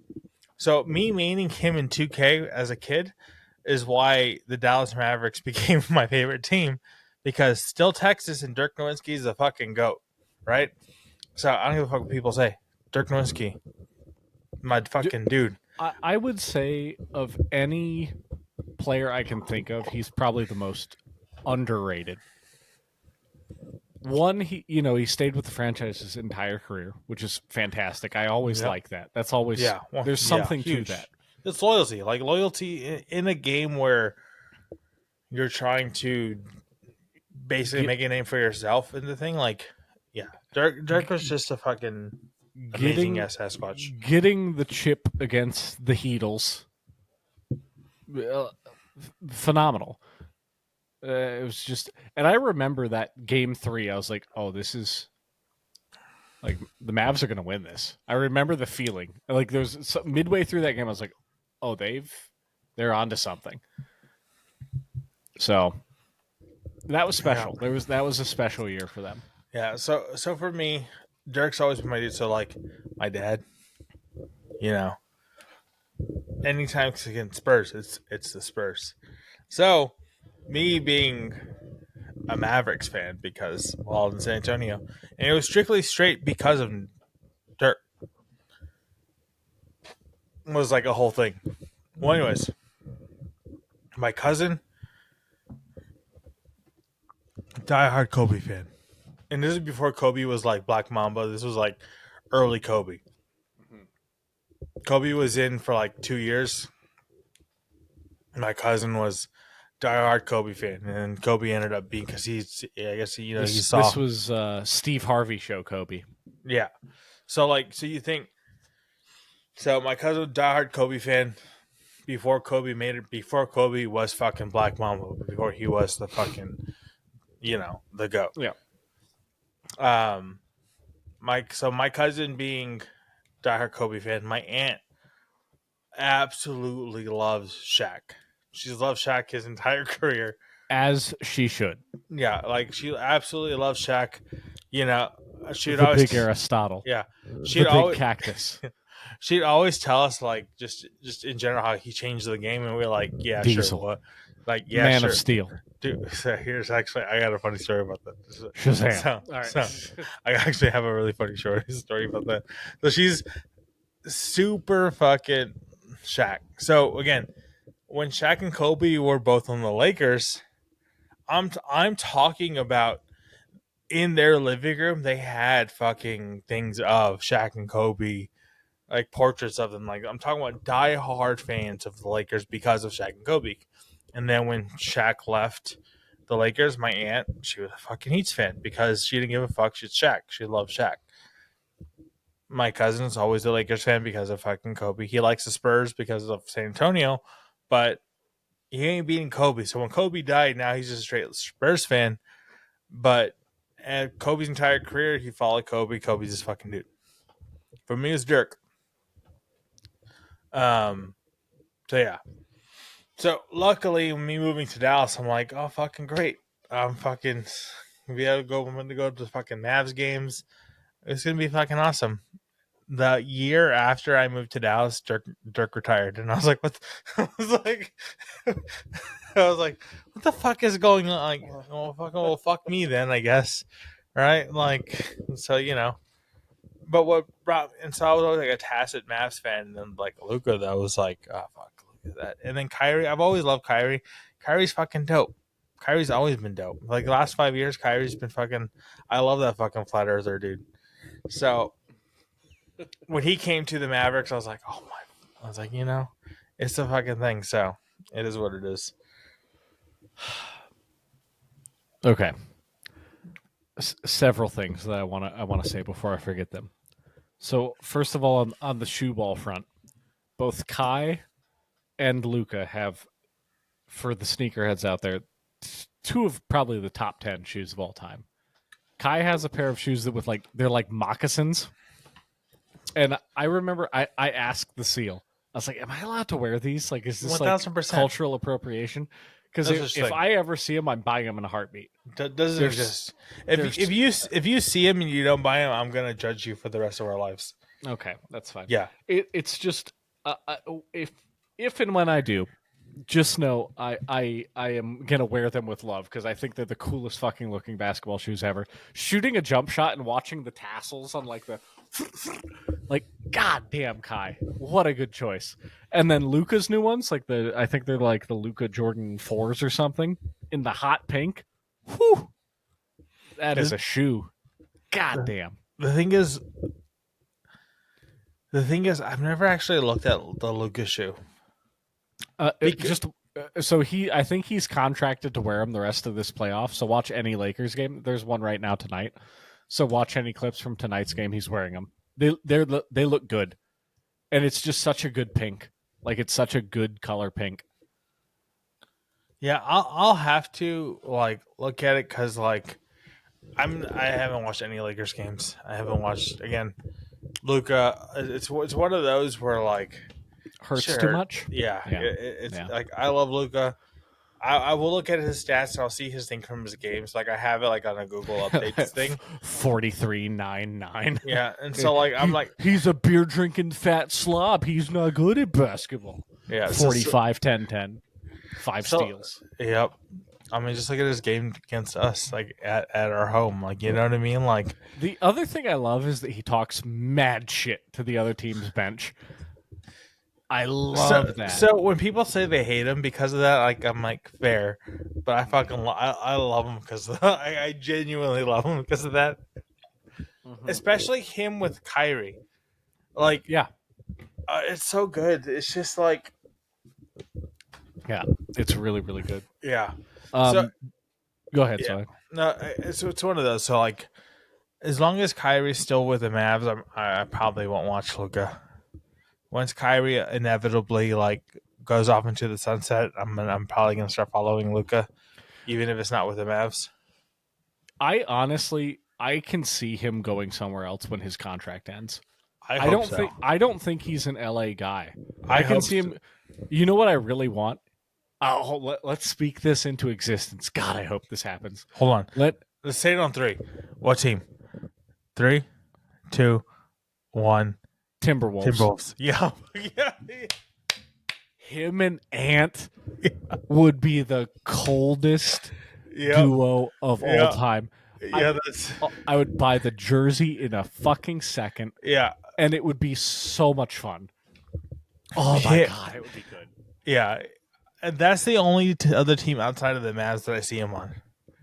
Where I'd be it like, feels all right. right, doesn't it? Like if he's not allowed to go back to Texas, it feels correct. 1,000% Timberwolves.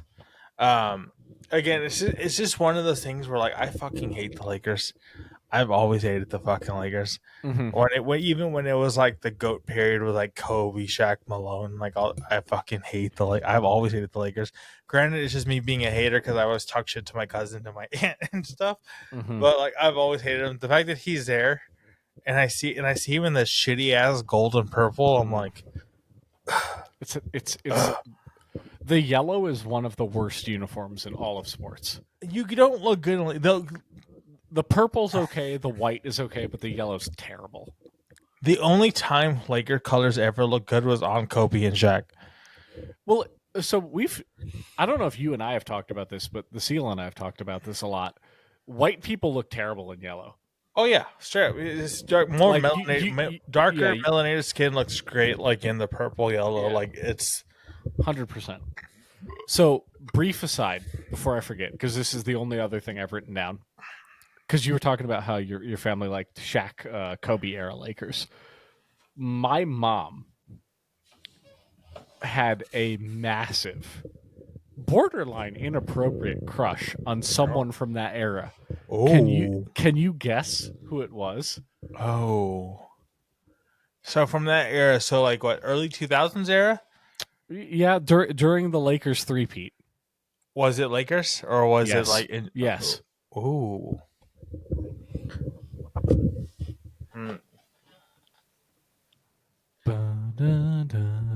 And so I'm assuming not Shaq and Kobe. Nope, not one of them.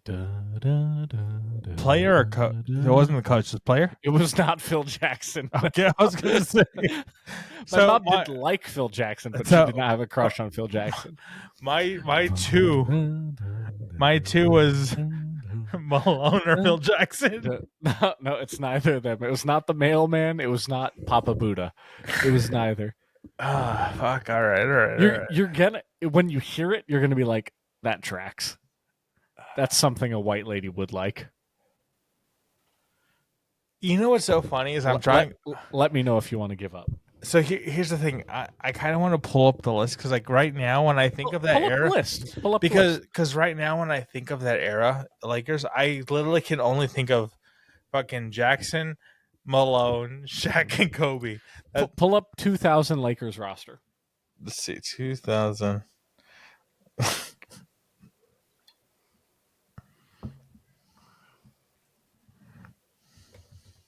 Oh shit, Derek Fisher. I forgot about Derek Fisher. How did I forget about Derek Fisher? She loved D Fish, but this was not. Yeah. But I just went on and I was like, I forgot. How do you forget about Derek Fisher? Like, I totally forgot that he was a part of that. But Derek Fisher is fucking amazing. He is a G. Yeah, what's up? Fish was a G. If you're looking at a list, I feel like you're gonna get it.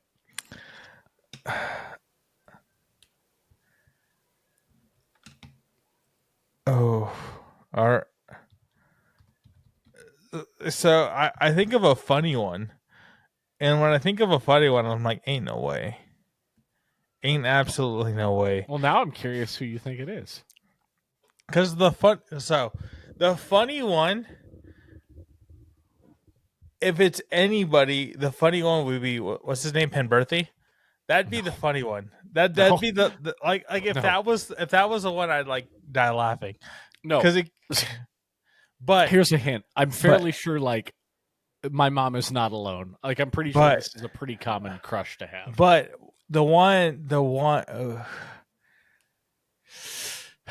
So the one I'm kind of thinking where I'm like, all right, who is a player that's like,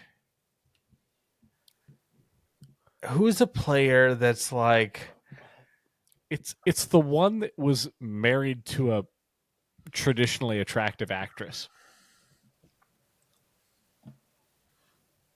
To be fair, I fucking hate the Lakers, so I'm not too far into like any of their Okay, personal lives. okay, that But that's fair. because I know like their main hitters, right?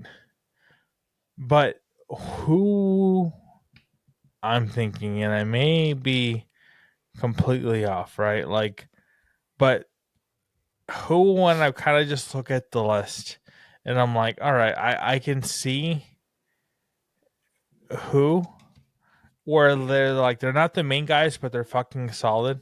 So maybe I'm just like I can see a polar bear mom liking this because of they're solid. I'm like, all right, it has to be. Oh, all right, my two choices here. Okay, all right. I may be off on this one. This one, I'm I'm going Rick Fox. Yes, it's Rick Rick Fox. Fox. Okay, all right. She loved Rick Fox, Yeah, dude. There were a couple games, particularly in the famous Sacramento series that went 7, where Rick Fox hit like some crazy threes. Him and like D Fish were like going yeah, wild, yeah. and they'd have the post game presser, and they were like, they were tired of interviewing Shaq and Kobe, and Rick Fox comes back with his slick back Yep, salt and pepper yep. hair, and he's got that that Because Rick Fox is like 80s, 90s guy hot. You know yeah, what I mean? he's got like the Caribbean like light skinned, like it's edgy but not threatening for the snow It's bunnies. yeah, it's exotic, but like like it's still safe. Yeah, Yeah. I was thinking Rick. No, I, my mom loved Rick Fox. yeah, I was going where. That's so fun. Yeah, so for me, I was going fucking what the fuck's now? So I was going. It was between Rick Fox and fucking the one where I was like on the cusp of, but I was like I could see would be like Fox and Foster. Mm, yeah. But yeah, but No, Fox it was Rick Fox. Fox to me is like the safe. What was it? Sun Glow. Was it Coming to America? Like, you know what I mean? Like, it's the safe. Like, is yeah. That's Rick Fox to me. Or Soul Glow. Is it Soul Glow? Right? It was Soul Yeah, Glow. yeah. Oh, that's very good. All right. That's Rick Fox to me. It's like safe Soul Glow. All right. Soul Glow. Now, because we were punctual earlier, and I want to be a nice professional tidy lad. Do we want to wrap up some previous things, or do we want to just carrying on for a little bit? Because we're already we were so proud of ourselves For having a succinct episode, and we're already at 1:30. Damn. So what I was proposing is, do we want to do one more hockey division for the mascot off, or do we want to just shoot the shit for a bit and call it? All right, here's the thing. All right, can we hit the mascot division in 12 minutes? I think we can do one division. Should we hit one division or should we save it? So actually, how many divisions are left before we get two? Hockey has 4. Yeah, And we've done 2, right? we did 2 because we did the one the Stars are in, and we done the one the Habs are in. By the way, Habs won tonight. Go Habs! 6-3. Eat shit, Caps. Fuck you, Ovechkin. Yeah. When this comes out, like, it's possible the series will be over. So I'm gonna feel really dumb if the Caps come back. But for right now, go Habs, go. Hey, even if they lose, it's off. Don't matter. Yeah. All right. So,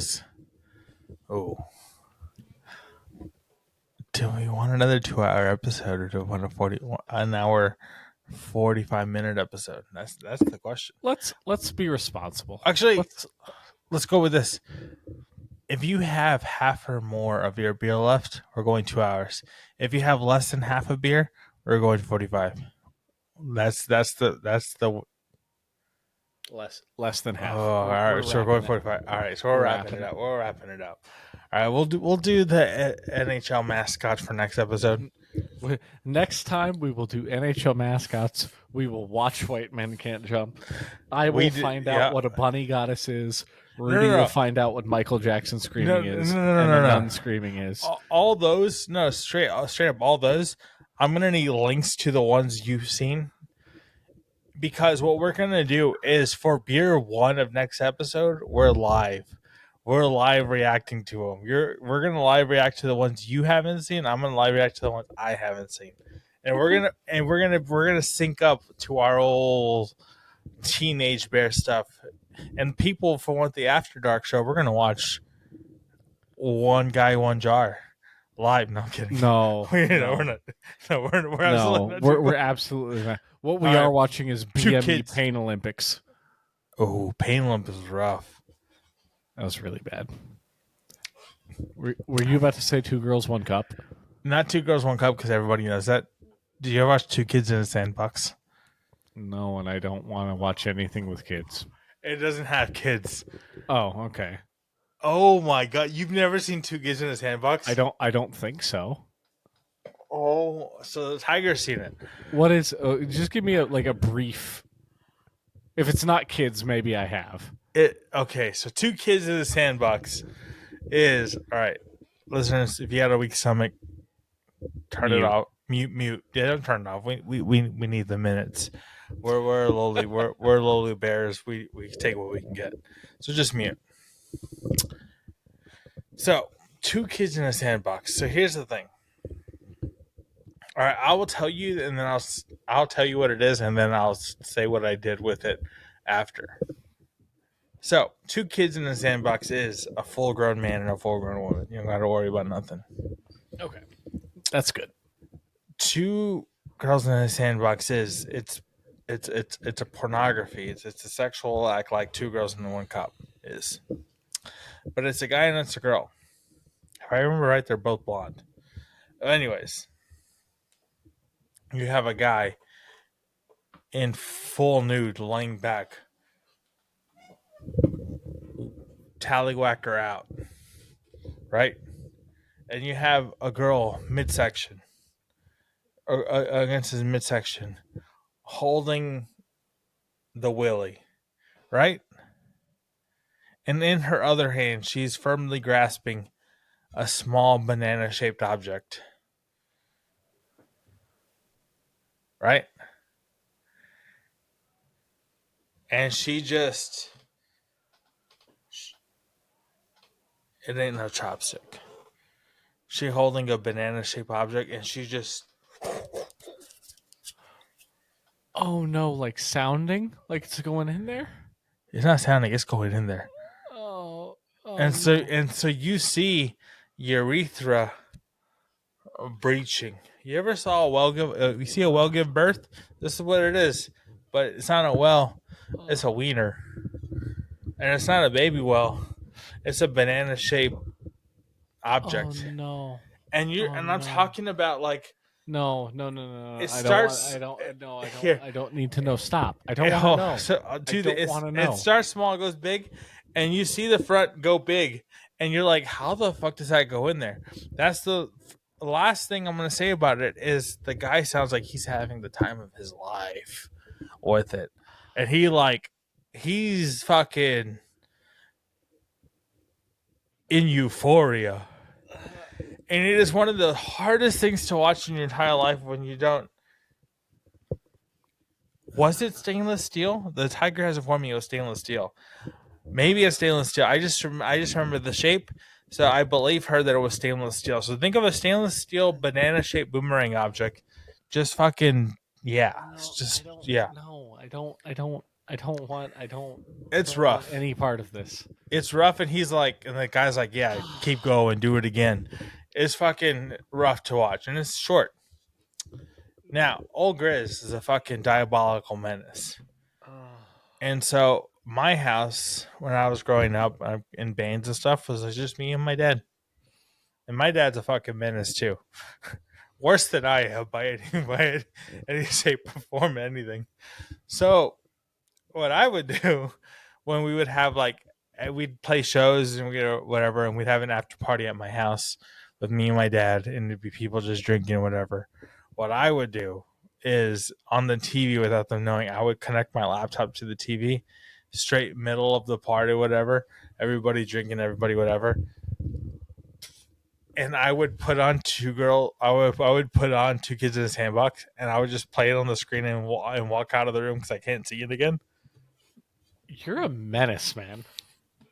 I did it so many times where my dad was just like expecting it, and my drummer at the time was just expecting me to do it because I would do it all the time. It is a rough watch. It's a short watch, but it's a rough watch because of that. If you possess a tallywhacker, yeah, it's rough. It's rough. Wait, did you look it up? Okay, I was gonna say I don't want to. You can't make me do it. Yeah, I was gonna say like honestly, it's one of the things where you're totally fine with missing out on. You don't have to watch it. I would say not to watch it. No, there's a couple like I don't based on the sound of that, I don't want any part of it. If I could undo, there's a few things that I would absolutely undo. BME Pain Olympics, I would undo.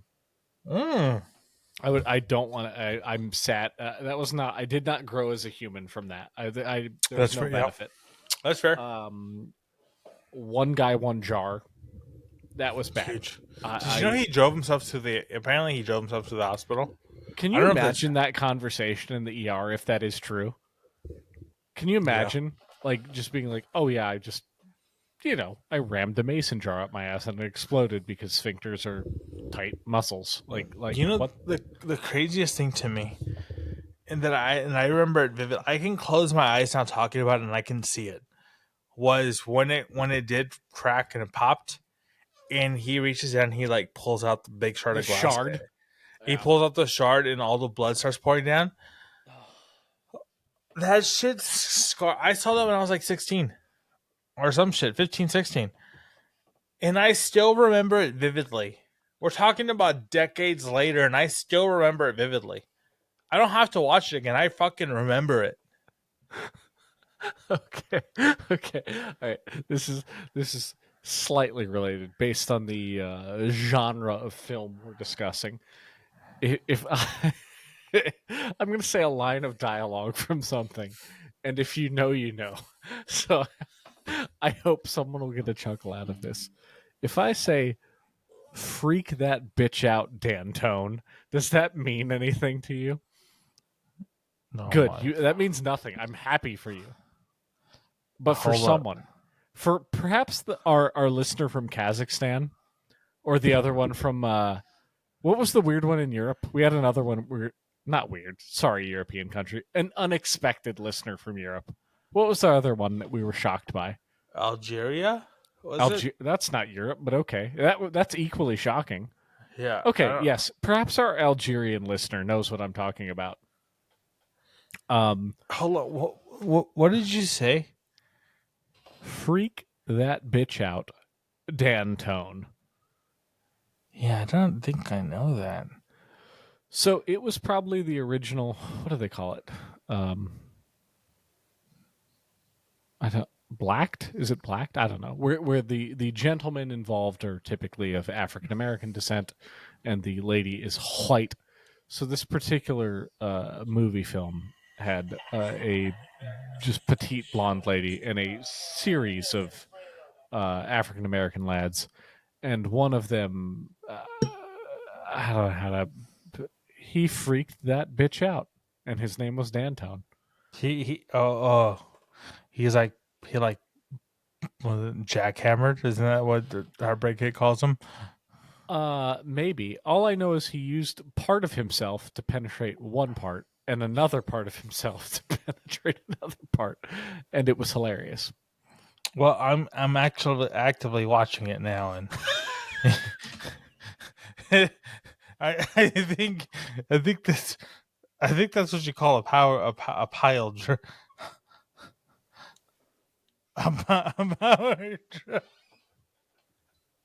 I have it on mute because I don't want it to pop up on the episode. But from what you're describing, I can totally see. I can totally see what you mean.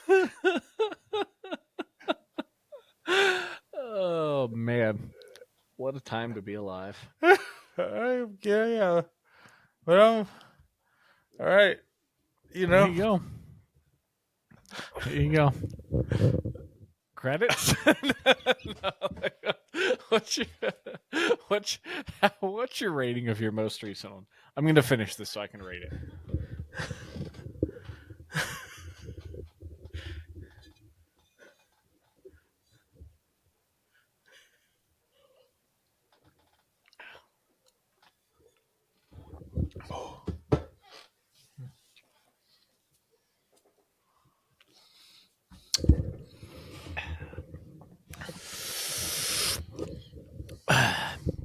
Brief sidebar: watching our Bears in the Hood episode.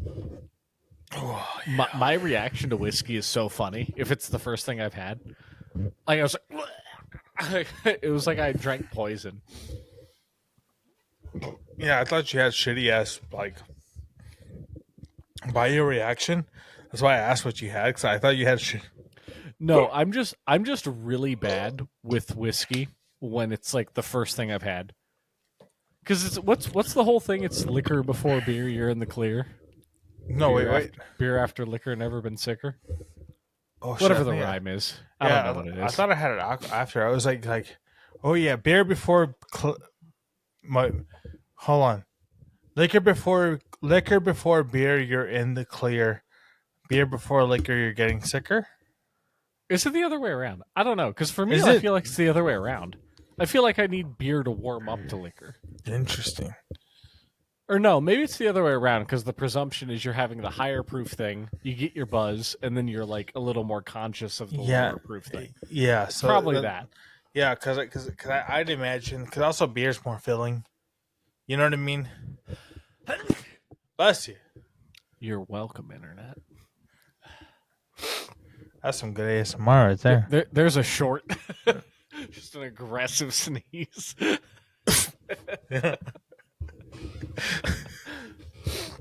Yeah, I think it's how. But yeah, I thought you were having some like. So I thought because we were like Bears in the Hood stuff. I thought we were. Bless you. I thought we were going through like some stuff. Like I thought you were matching my Steel Reserve energy. No, So it's good. It's decent. Like it's Yeah. it's So I it's thought a decent. I thought whiskey. you were going like. Bless you. I thought you were going like plastic bottle whiskey. You know what I'm talking about? Like a fifth that's worth like $10 US. So you know what I mean? Like I thought you were. Yeah. So when you said it was Jack Daniels equivalent, I was like, oh, I wasn't expecting that. No, a fifth of this is like 30 something. It's decent. Yeah. So yes, that was surprising. But all that being said, I think we're pretty good. I think we're pretty good. What'd you have for your second one? Give me a rating. So my second one, Spindletop Brewery, Powerbomb Deepa. It was an enjoyable drink. I fucking love the can. The can gets a fucking A The plus. can's outstanding. It's a fantastic can. I fucking love the can. Great brewery. Love the previous ones. This one though, it's a good beer. It's an above average beer. I think a straight B. I don't think it beats some of the ones we've had before that I'd given a B plus. I think this one's a B. I think if I see it again, I'm like I probably would buy it. If it's at a restaurant or a bar, I would fucking be excited about it. Kind of one of those things. Like if it was on tap somewhere or like a bar had it, I'll be like, oh fuck yeah. But like buying a 4-pack of it, I'm gonna be like, I would be inclined. It would be one of my contenders. I think giving it a straight B is apt, especially like giving this one sell the team. R.I.P. Dallas Luca. But like this one, B plus A minus. It puts it into perspective. This is power bomb. You're solid B. So B minus and B, or C plus and B. Okay. C plus Mind Haze, B power bomb. That's where I'm at. Okay. So I need to issue a multi-tiered apology. First of which is I've realized that towards the end of these episodes, as the beer begins to course through my system, sometimes I have a little bit of trouble hearing you. And in my brain, I think I'll lean into the microphone and I'll rest my face on the microphone, which is not a correct thing to enable hearing. This True. thing makes me do the talkie. But Yep. in my drunk brain, sound is coming through my cheek. So first I apologize for that because that's not me like sleeping. I'm trying to hear you better and just I'm an idiot. So that's one. The second thing I need to apologize for is while this beer I had was absolutely outstanding, and I think probably the best thing I've had so far, my initial rank of S as the floor was a little too high. Oh. I'm gonna give it an A plus. So what changed? The cayenne aftertaste got a little bit old.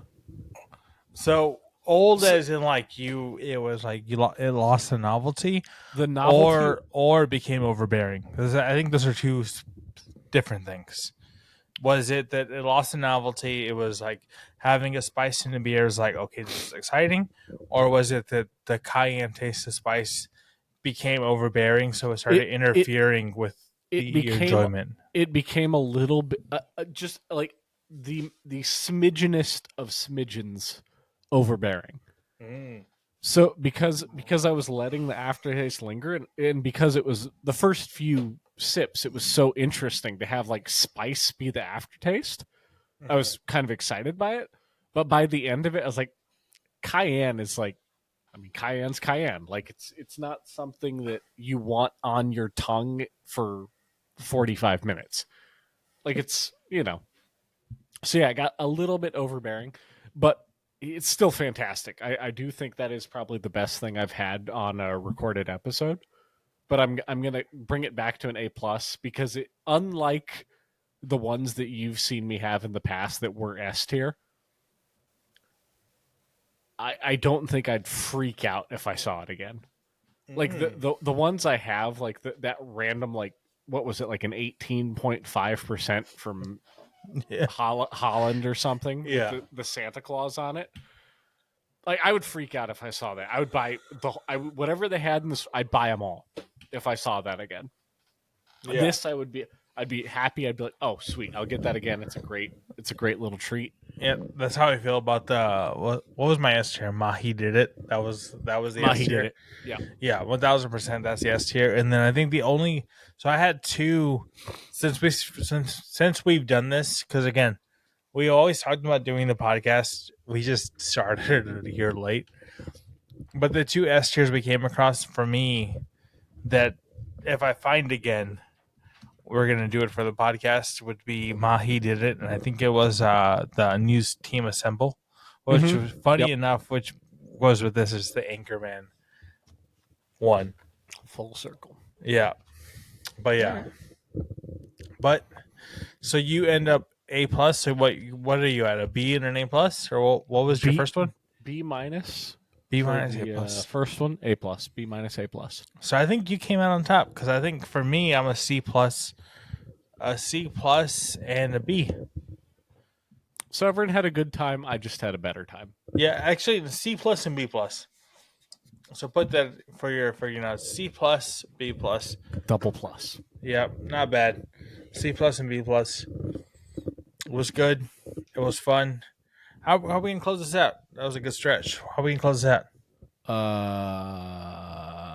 Keep Austin strong as fuck.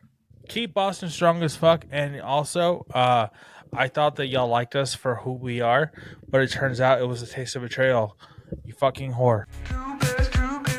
You just watched an episode of the Two Bears podcast. If you're a bear, a fellow bear, strong, powerful, not a flowery weakling, you should like and subscribe, and you should, help us out. If not, maybe you're just like not cool or like, I don't know, shitty. Anyways, give us 5 stars on Spotify or Apple Podcasts and, help us out. Be cool. Come join the Innocents. If not, we probably don't want you, but we need you because we kind of love you. You just